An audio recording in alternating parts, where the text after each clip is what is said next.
الحمد لله رب العالمين والصلاة والسلام على سيد الأنبياء والمرسلين أما بعد باب المکافأة فی الہبہ، یہ باب ہے تحفے میں بدلہ دینے کے بارے میں۔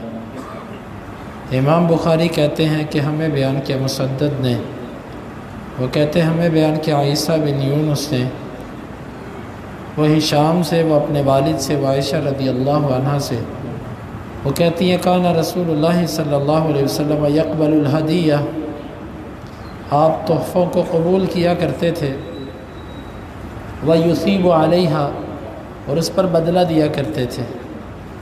لم یذکر وکیع ومحاضر عن ہشام عن ابیہ عن عائشہ، وکیع اور محاضر نے ہشام عن ابی عن عائشہ والی سند سے ذکر نہیں کیا۔ اس باب اور حدیث کا مطلب ہے کہ آپ کی عادت مبارک یہ تھی، آپ کو جو کوئی تحفہ دیتا آپ اس کو قبول بھی کرتے اور اس کے بدلے میں اس کو تحفہ دیا کرتے تھے، اس سے بڑھ کر دیتے تھے یا کم از کم اتنا اس کے برابر چیز دینا جتنی اس نے دی ہے۔ علماء کا اس مسئلے میں اختلاف ہے، ایک بندہ آپ کو تحفہ دے تو اس کو بدلے میں تحفہ دینا واجب ہے کہ مستحب ہے؟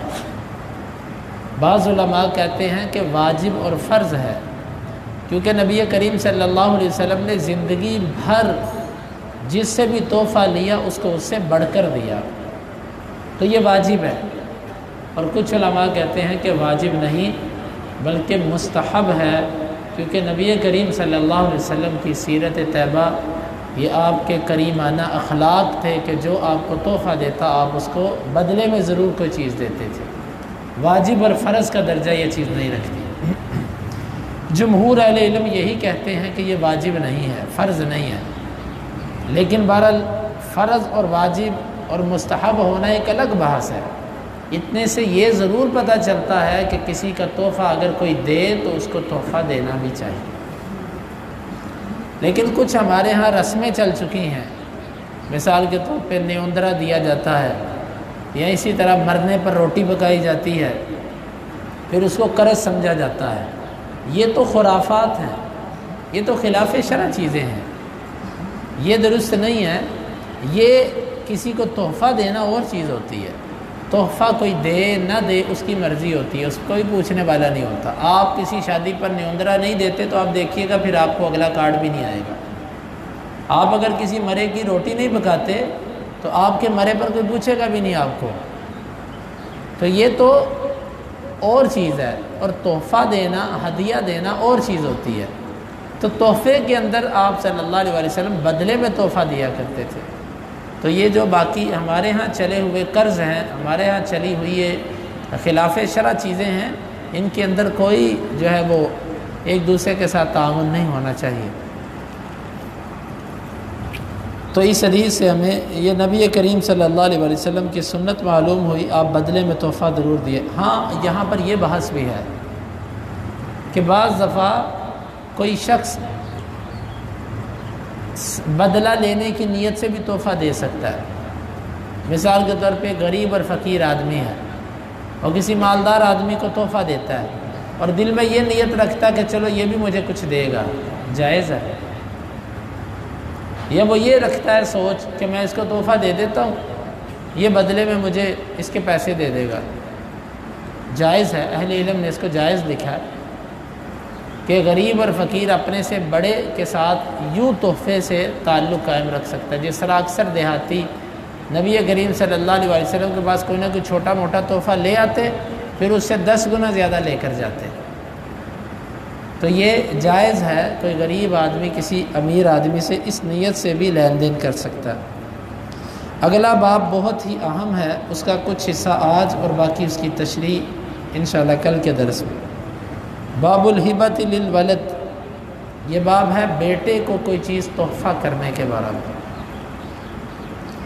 وَإِذَا أَعْطَى بَعْدَ وَلَدِهِ شَيْئًا لَمْ يَجُزْ، اگر باپ اپنے بچوں میں سے کسی ایک کو کوئی چیز دیتا ہے باقیوں کو نہیں دیتا تو یہ جائز نہیں ہے۔ حتیٰ یعدل بینہم ویعطی الآخر مثلہ، یہاں تک کہ وہ بچوں میں عدل کرے اور دوسرے بچوں کو بھی اسی کی مثل دے۔ ولا یشہد علیہ، اور اگر وہ کسی ایک بچے کو دیتا ہے تو اس پر گواہ نہیں بنا جائے گا، یعنی وہ کسی کو کہتا گواہ ہو جو میں نے یہ چیز دی، وہ گواہ نہ بنے اس پر۔ وقال النبی صلی اللہ علیہ وسلم، اور نبی کریم صلی اللہ علیہ وسلم نے فرمایا اعدلوا بین اولادکم فی العطیہ، اپنے بچوں میں تحائف کے اندر برابری کرو، تحفے تحائف دیتے ہوئے اپنے بچوں میں برابری کرو۔ وَهَلْ لِلْوَالِدِ أَنْ يَرْجِعَ فِي عَطِيَّتِهِ، اور کیا والد کو یہ اختیار ہے کہ بیٹے کو تحفہ دے کے واپس لے لے؟ وَمَا يَأْكُلُ مِنْ مَالِ وَلَدِهِ بِالْمَعْرُوفِ وَلَا يَتَعَدَّى، اور اس چیز کے بارے میں ہے کہ باپ اپنے بچے کی کمائی میں سے اچھے طریقے سے، معروف طریقے سے، جائز طریقے سے تو کچھ لے سکتا ہے، زیادتی نہیں کر سکتا۔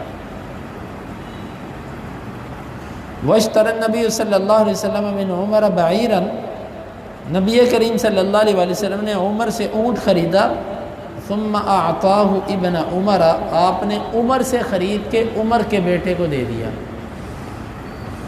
وقال اصنع به ما شئت، اور آپ نے فرمایا اس سے جو کرنا چاہتے ہو کرو۔ امام بخاری کہتے ہیں ہمیں بیان کہ عبداللہ بن یوسف نے، وہ کہتے ہیں ہمیں خبر دی مالک نے، وہ ابن شہاب سے، وہ حمید بن عبد الرحمن اور محمد بن النعمان بن بشیر سے، انہما حدثاہ عن النعمان بن بشیر، ان دونوں نے اسے نعمان بن بشیر سے بیان کیا، ان اباہ اتی بہ الی رسول اللہ صلی اللہ علیہ وسلم، کہ اس نعمان کا والد بشیر ان کو اللہ کے رسول کے پاس لے کر آیا۔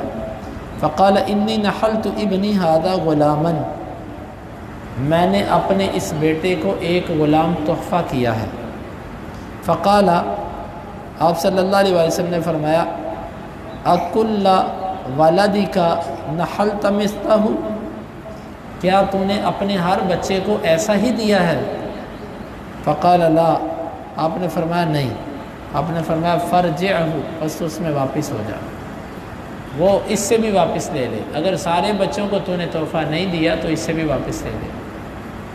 اس حدیث سے بہت سے مسائل ثابت ہوتے ہیں۔ اس دور میں، اس زمانے میں اس حدیث کو سمجھنا اور اس کے تقاضوں کے مطابق عمل کرنا انتہائی ضروری ہے۔ انشاءاللہ العزیز اس کی تشریح اور تفسیر کل کے درس میں اللہ تعالیٰ سے دعا ہے کہ اللہ تعالیٰ ہمیں ان احادیث کو سمجھنے کی اور ان کے تقاضوں پر عمل کی توفیق عطا فرمائے۔ اللہم انفعنا بما علمتنا وعلمنا ما ينفعنا وزدنا علما وآخر دعوانا ان الحمد للہ رب العالمین۔ حدیث نمبر 2585 اور 86۔